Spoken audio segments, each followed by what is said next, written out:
Today I thought I'd put a few finishing touches on my little room box. So I did a little bit of printables here. So basically, these are images that I found on the internet. I just imported them into Microsoft Word and sized them so that I could use them in this little room box. I really like the old-fashioned come in, we're open sign. So I'm just cutting all these images out and you'll see what I do with them.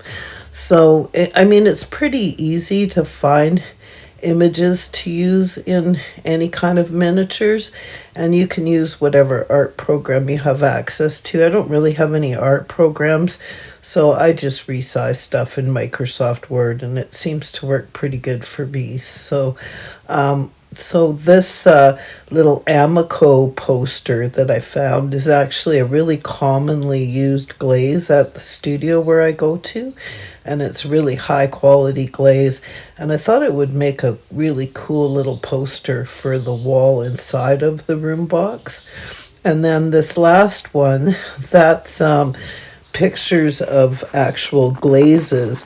And the reason why I'm cutting these out, I'm not going to actually use the bottles, but I want to use the little labels so that I can make little bottles of glaze for inside of my room box.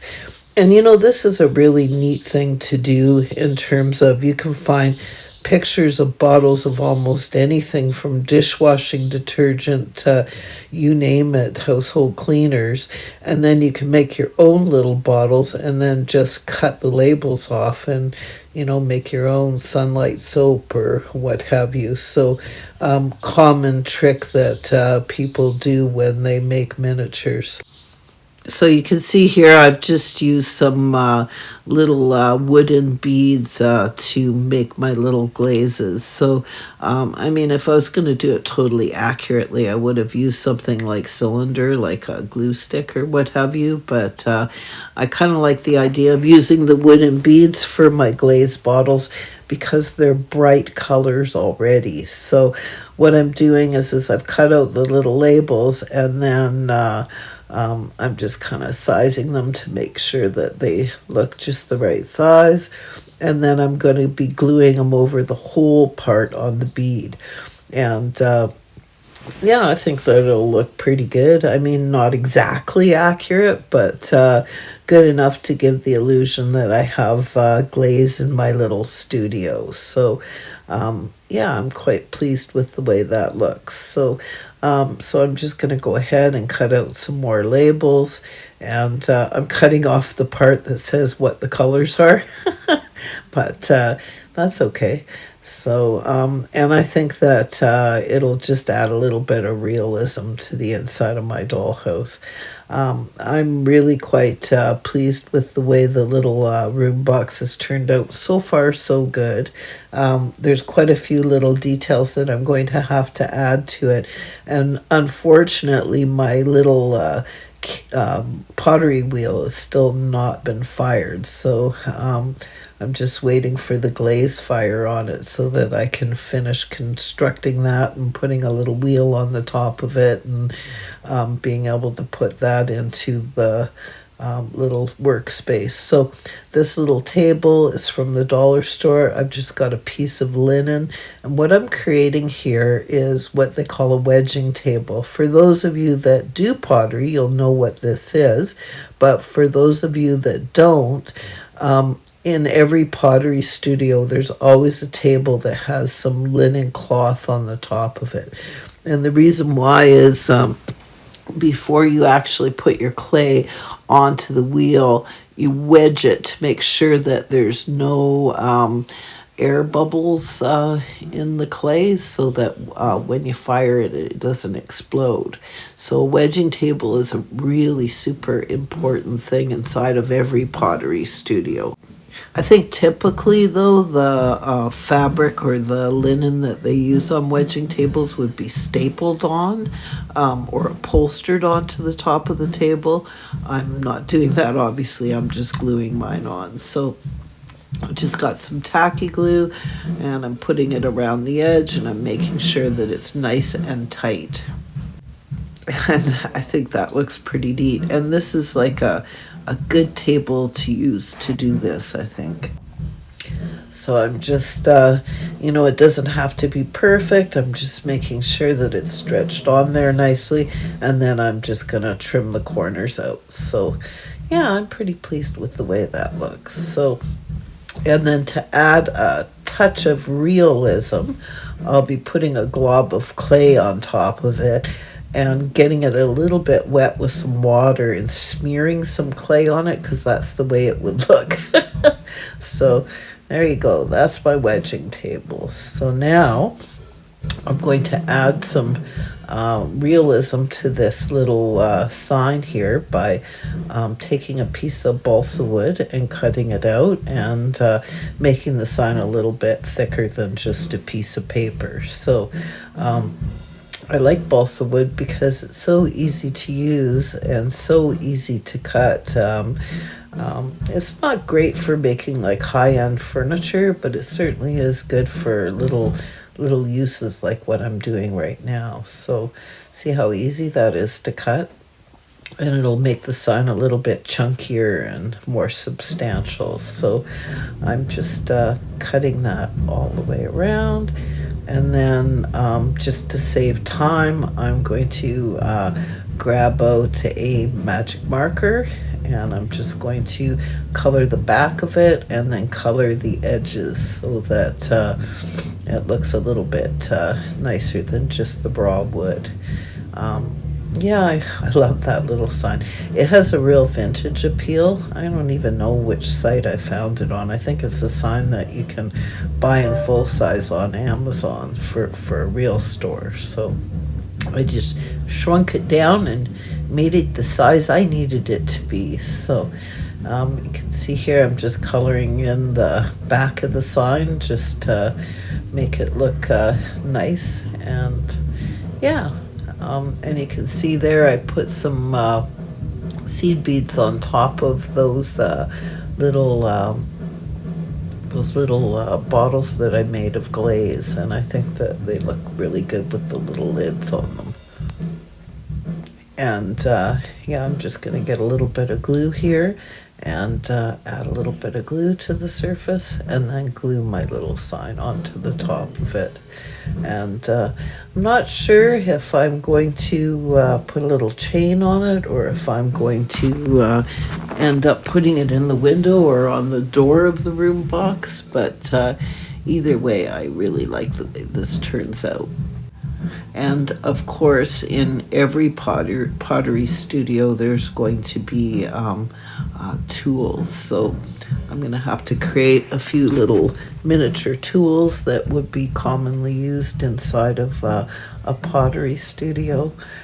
So I've got some toothpicks here, and I'm just going to cut out two evenly measured little sticks. And then I'm going to wrap some wire around it, and I'm going to make, I don't know what the name of this tool is, but it's like basically two handles that have a wire in it, and they use it for cutting clay. So when you have the clay on the wedging table, you would use one of those wires to cut off the hunk that you need. You would also use one of these tools at the pottery wheel when you're finished. So you can see here I've got the little piece of wire through a chunk of clay. I wet the top of that mat and smeared some clay on it, and then I glued a chunk of clay on it. And I've got some little boxes, and here's the little poster that we created. And I think it looks really real, especially with the smeared clay all over the surface of the wedging table. And then that's a little tool that one would use for doing pottery once you're on the wheel. I'm going to have to make a little table that'll go beside the pottery wheel for all the tools that you use while you're actually doing pottery. So in the meantime, I'm just I just cut off a little bit of my green scour pad, and I cut a little wedging tool there. And I've got a little piece of wire, which is I trimmed into a little loop, and I'm going to glue that on the end of a popsicle stick, and then that would be the kind of tool that you would use for cleaning your pottery after it's dry, trimming it. And then I've got this bead. I'm going to cut a couple of pieces off the side of the bead, and that's going to be the handle for the studio. And I've made the little sign for the studio. Bourgeois Pottery Studio is the name of my little store. So, and I'm just going to glue that onto the top. And I like that I didn't do it in stark white. I used kind of a linen color. So I've just got it clamped here, waiting to dry. And yeah, I'm quite pleased with the way that looks. And you can see up close, that's how my homemade jewelry finding door handle turned out. So I think that that works really good. I just drilled a little hole through the door and put the pin hinge in, and yeah, that's kind of what it all looks like. So, I mean, I've still got some touch-up painting and stuff to do, but you can see here, these are the tools that I made. So these are little electronic components that I just trimmed off and made into little tools. You can see here, there's another trimming tool with a little loop on the end. And this is a piece of wood that I made a little paintbrush. The paintbrush is just made out of a toothpick, a little bit of paintbrush brush, and then I wrapped some tinfoil around it. And you can see here I made a little pencil out of a toothpick and some more brushes, another trimming tool. And if I bring this up close, you can get a better look at it.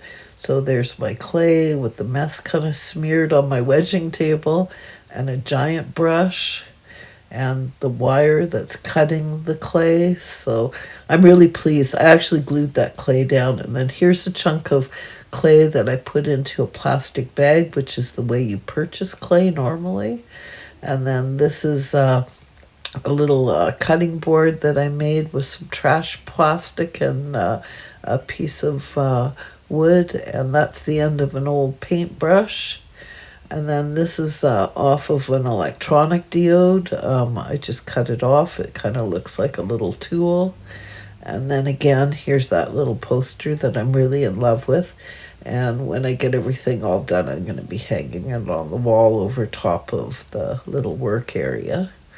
And you can see here the little cardboard box and a bunch of wood that you would have to have on hand, and a little bucket with some resin in it, and a little mop that I made with a little resin spill so it looks like it's sitting in a puddle of water.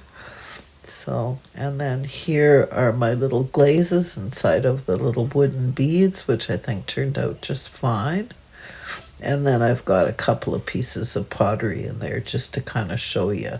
So there's still lots of work that yet has to be done, but you know, it's a slow process when you do this from scratch. So you can see the hinges that I put on there. And then on this wall, I plan on building a popsicle stick shelf that will hold all of my pottery that's in progress, so stuff that isn't fired yet. And here's what the outside of the room box looks like. And I wanted to show you this. I made this little bedside table out of clay. So, and I'm really quite pleased with it. You can see I made a little drawer that opens. So, and yeah, I mean, it's a little wonky, but I think it's still cute. And do you see the texture roller that I used on the top and on the front of the drawer? Pretty cool. I thought that turned out really nice. So I just wanted to share that with you as well.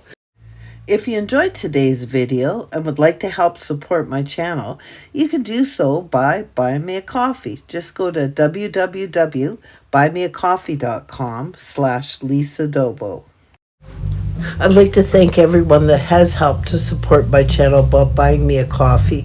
It's appreciated more than you know.